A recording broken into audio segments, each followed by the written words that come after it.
I wasn't supposed to be back in town. Not yet, anyway. But grief has its own timing, and sometimes silence isn't enough. That week marked exactly 1 year since I lost her, my daughter. She didn't even have a name, just a flicker on a sonogram and a lullaby. I hummed into my palm at night. That's all she got of this world. So I asked, no, begged, my parents for a quiet evening. Just family, just candles, just stillness. They agreed. My mother even promised she'd cook. My favorite, rosemary chicken, like she used to when I got sick as a child. You need comfort food, Ellie, she said. Let's make it a healing night. I should have known better when she added, and of course we'll invite Hannah. She's your sister. Hannah, the golden one. The one whose photos still covered every hallway. The one whose wedding they planned like a national holiday while I wore black to an ultrasound appointment no one came to. I didn't hate her, but I couldn't look at her without remembering how she had it all.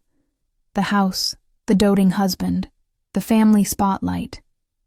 And now, apparently, a secret she couldn't stop grinning about during the last phone call I answered. She'll tell. You when she's ready, Mom said that night as she fussed with the place settings. I don't want tonight to be about anyone else, I warned. She gave me that tight smile, the one that said, this house isn't about you, Ellie. The table was set for 8. Everyone showed up on time. Even Dad wore a navy sweater, which meant he was trying. I brought a single white rose and laid it beside my plate. It was symbolic. For her. For me.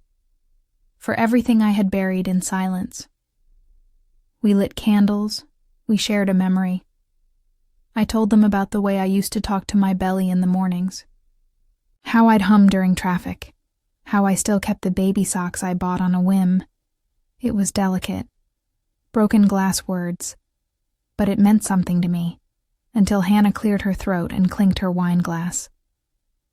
I have some news, she said, hand slipping into Jared's like a pageant queen. My breath stopped. Not tonight. Not here. She rubbed her stomach, barely a bump. We weren't going to say anything yet, but I'm pregnant.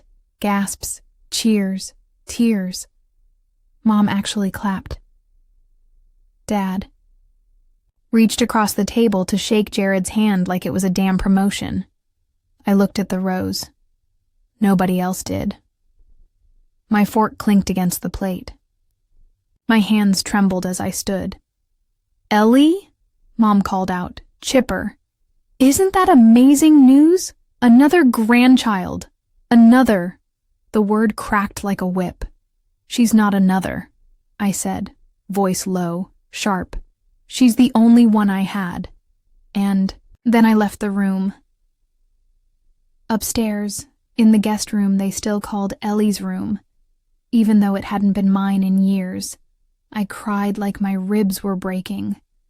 Not because Hannah was pregnant, but because everyone else acted like I never was. The morning after, the kitchen smelled like burnt coffee and betrayal. I hadn't slept, just lay curled up in that too small bed, staring at the crack in the ceiling where the plaster peeled like old scabs. I counted every second between the creaks in the hallway, listening for someone, anyone, to come knock on the door. No one did. Not even Mom. When I finally walked downstairs, the candles from last night were still sitting on the table, half burned, dripping wax like dried tears onto the lace runner that only came out for holidays and staged forgiveness. Morning, sweetie, Mom chirped, as if nothing happened. She was slicing banana bread, humming like she used to when I was 5 and thought monsters lived in the closet. She didn't look up, just kept cutting. There's tea if you want, ginger lemon, good for the nerves. I stood at the bottom of the stairs, watching her movements, wondering how a woman could carry life inside her and still act so hollow. "I didn't sleep," I said. She placed a slice on a plate.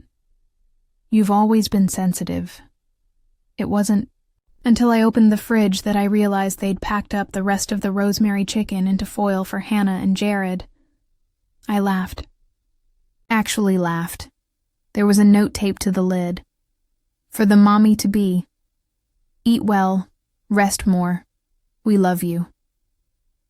My hand started shaking again, but I held the container, just stared at it. Then I walked it outside and tossed it into the trash bin like it was a corpse. Later that afternoon, I found Dad in the garage. He was organizing tools he hadn't used in years, pretending to be busy, pretending not to know I'd been crying for 12 straight hours. I stood in the doorway. "You knew, didn't you?"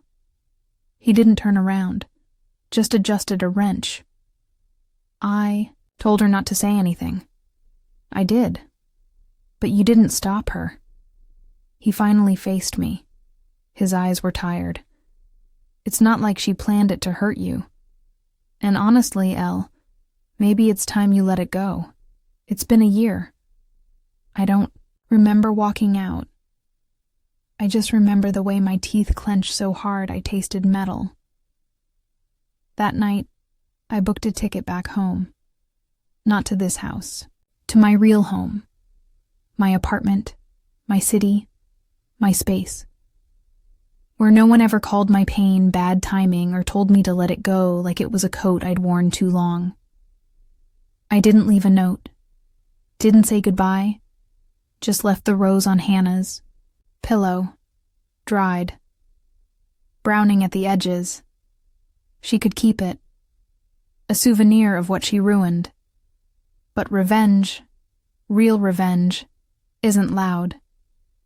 It's not screaming in a dining room or slamming doors or setting things on fire.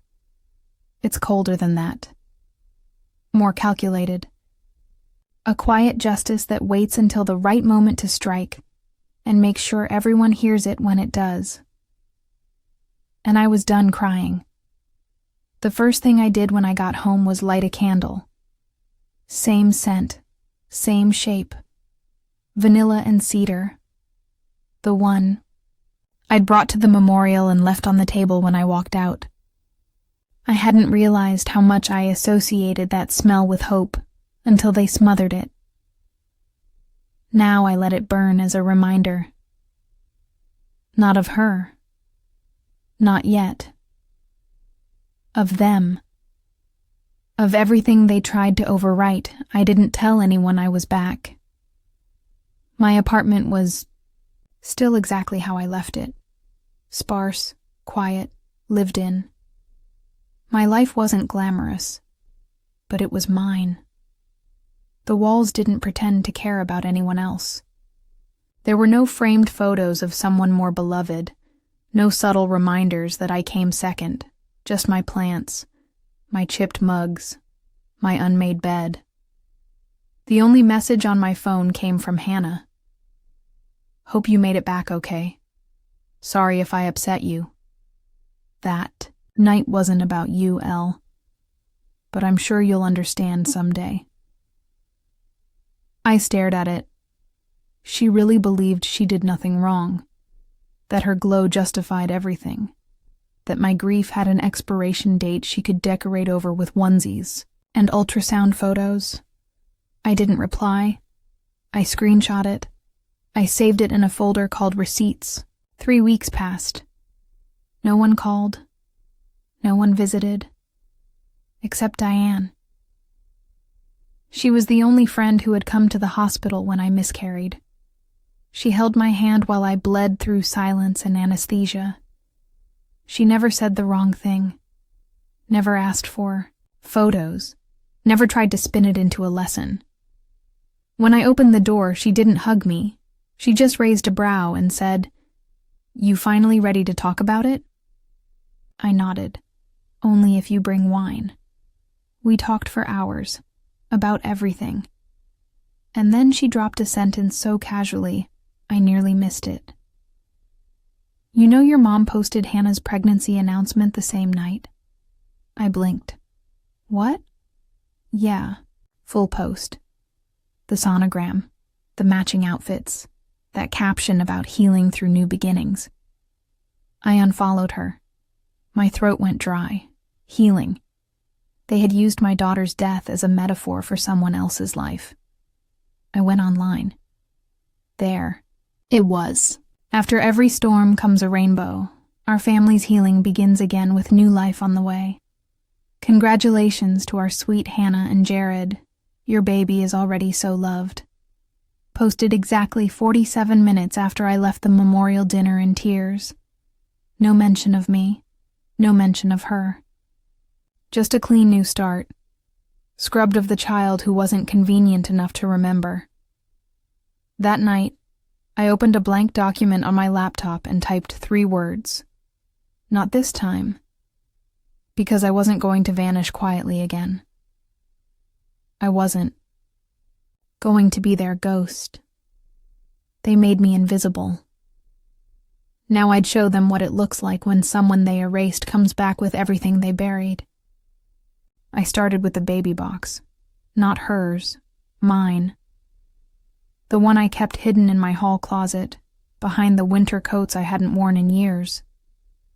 A small cardboard shoebox taped at the corners. It held the pieces of a life that never got built. A sonogram. A letter I wrote at 10 weeks. A pacifier I bought on a soft day in May, when I still believed the universe wouldn't take everything from me. I spread it out on my bed and stared at it. For hours. Then I took a photo. Just one. Black and white. Moody lighting. No filter. No smile. No hashtags. Just the truth. I didn't post it right away. That would be loud. Too obvious. Instead, I wrote the story no one else ever told. Not about pregnancy. Not about grief. But about erasure. 1 year ago today, I lost my child. I told my family I wanted to remember her quietly. Instead, they handed the spotlight to someone else and smiled while I disappeared. Grief is not ugly, but indifference is. This post isn't for pity. It's for anyone who's ever been told their pain made things awkward. You're not crazy. You're not dramatic. You're not wrong to want space. Sometimes the people closest to you will bury your story so they can post prettier ones. I scheduled it for the morning of what would have been her due date. Not out of vengeance, out of timing. Let them squirm in their curated brunch photos and matching pajama baby updates. Let them see how quiet truth still echoes. Meanwhile, I watched. Listened. Hannah had started her pregnancy blog. Of course she had.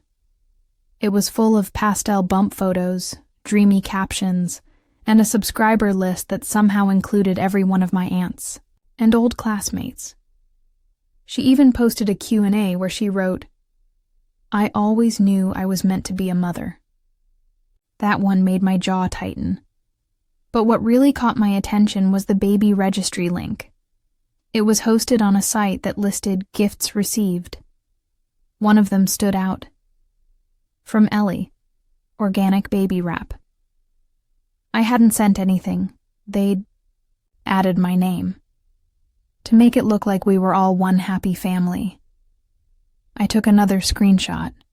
I renamed the receipts folder. Now it was called inheritance. Not money, not jewelry. Legacy. Proof that I existed. Proof of what they took. And, eventually, proof of what I was about to take back. Because they had the house. They had the parties. They had the audience, but they'd made one fatal mistake. They thought I had nothing left to lose. When the post went live, I turned off my notifications. I didn't want the flood. I just wanted the wave to hit. I walked to the cafe near my apartment. Sat in the corner. drank bitter coffee, and listened to a couple argue about stroller brands 2 tables over. By the time I got home, it had begun. 3 texts from old high school friends, 4 unread messages from college roommates, 12 comments from strangers, kind, raw, real, no emojis, no fake hugs, just, "Thank you for saying this. I thought it was just me. I've never felt so seen and so angry. Whoever did this to you, they don't deserve to know you." But the real moment? That came from my Aunt Lena. She had always been the quiet one, the observer, the black sheep who sat in the back at reunions and brought store-bought pie while everyone else tried to outbake each other. She replied to my post with 3 words, "I remember everything." And then she called. "You're not crazy," she said before I could say hello. "I was there that night. I watched them clap. Your mom was smiling like it was a soap opera reveal. I wanted to say something, I didn't. I sat on the floor. They erased you," she said, her voice firm. "But not from everyone, from—" My throat tightened. She continued, "You were never their mistake, Ellie. You were their mirror. And mirrors are dangerous to people living in lies." That night, I opened the baby registry again. It had changed. My name was gone. Just like that. Deleted. Quietly. As if they'd been caught and couldn't admit it. I laughed once. Cold and satisfied. Then I took another screenshot. Added it to inheritance. The folder was growing. Meanwhile, the post kept spreading. Diane messaged me. "Your post is being shared in the grief forums. Some therapist reposted it. You okay?" And honestly, I was. For the first time in months. Because this time I wasn't grieving alone. I wasn't screaming into a family dinner full of people who only heard their own plates clink.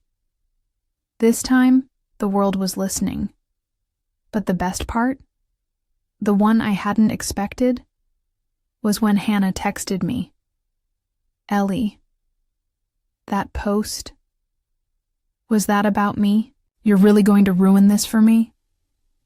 She still didn't get it. I didn't ruin anything. I just refused to be erased. I didn't go looking for revenge that day. I went to do laundry. It had been a week since the post. The silence from my parents was deafening. Not a single word, not even a passive-aggressive comment about airing family business online. But I knew they saw it. Everyone saw it. Even Jared had unfollowed me, which told me everything I needed to know about how they were spinning it. Hannah, the victim. Me, the bitter sister with unresolved emotions. Let them talk. I had bigger things to uncover. I was pulling bedsheets from the dryer when I knocked over a box from the top shelf. An old cardboard bin labeled Linens, Misk. It exploded across the floor. Table runners, yellowed pillowcases, 2 cloth napkins with wine stains from a long ago Thanksgiving, and at the very bottom, a red envelope. Handwritten. My name in Mom's cursive. Not Ellie. Eleanor. The full name she only ever used when something really mattered. Inside was a letter. Unsent. Unfolded once. The ink slightly smudged. Eleanor, I don't know if you'll ever read this. I don't even know how to say any of it out loud. But if something happens, if things go wrong, I want you to know that I did love her. I loved her before she had a name. I didn't know how to grieve with you. I didn't know how to look at you and not feel helpless. So I turned away. And I let other people fill the space you needed me in. That was my failure. I hope one day you forgive me. But more than that, I hope you find peace. Real peace. Not the kind we fake at dinners. Love you always, Mom. My hands trembled. I sat on the cold tile floor, letter in my lap, surrounded by old linens and one truth no one had ever said out loud. She had tried. Maybe not enough. Maybe not the right way. But somewhere, hidden in the clutter and noise and cold smiles, she had written something real. She just never sent it. I took a photo, saved it in the folder. But this one I labeled differently. Proof of almost. Because that's what my childhood had been, 1,000 moments of almost. Almost seen, almost supported, almost loved. Fully, out loud. I didn't cry. I folded the letter and slid it into a clean frame I hadn't used yet. Then I hung it by the door, right above the key rack. Let it be the last thing I saw before I walked out into the world. A reminder that I didn't need them to choose me anymore. They already did, and they lost the chance to mean it. It came in a pastel envelope with gold-foiled lettering. I almost didn't open it. Thought it might be from one of the grief support groups I'd signed up for but never attended. But the handwriting, pristine, perfectly curled, told me otherwise. Inside was a card, embossed, floral, disgustingly cheerful. Join us for a baby blessing brunch in honor of Hannah and baby Belle. Belle. They already named her. As if no one had ever had a daughter before. As if mine hadn't existed, even for a short time. In the same womb, in the same house. It was being held at my parents' home. The one I used to bake cookies in. The one where they never framed a single sonogram photo of mine. But now they were decorating the dining room with tissue paper clouds and golden diaper pins. Diane saw the rage on my face before I said a word. She plucked the card from my hand and read it aloud in a mocking tone, then tossed it onto the kitchen counter like it was trash mail. "You know you have to go," she said. I looked at her. "To that?" She raised her eyebrows. "Not for them. For you." I didn't answer. Not yet. I just pulled open my laptop and opened the inheritance folder. There were now 37 screenshots. 4 photos. 1 letter. And a story that I had kept in my chest for far too long. That night, I wrote a new piece. Longer. Sharper. More than just my pain. It was about erasure, performance, and the way families turn grief into background noise when it doesn't suit their celebration playlists. I didn't name names. I didn't need to. I told the story the way it happened. How a memorial turned into a pregnancy reveal. How the woman grieving wasn't allowed to be grieved with. How truth became the loudest thing in the room once silence stopped being enough. I ended it with one line. She may not have had a name, but she was never invisible. The piece was published by an online grief platform with over 800K followers. It was shared, then shared again, then reposted on a mother's loss forum that had over 50,000 women all commenting the same thing. This happened to me too. 2 days before the brunch, I got a voicemail from my mother. Her voice was tight, but trying to be polite. "Eleanor, I saw the article. We read it. We wish you'd come speak to us privately before making things so public." Then a pause. "But if you're still planning to come Sunday, we hope it will be peaceful. For Hannah's sake. Peaceful. After all this time, that's what they wanted from me?" I stared at the card one more time. Then I picked up a pen. wrote one word on the RSVP line in bold black ink. Attending. And beneath it, bringing someone with me. I didn't wear black. That would have been too easy. Too expected. Instead, I wore white, the exact shade of the dress I'd bought when I was pregnant. The one I never got to wear because I started bleeding the day before the baby shower I never had. It still fit. Loosely. Like it remembered too.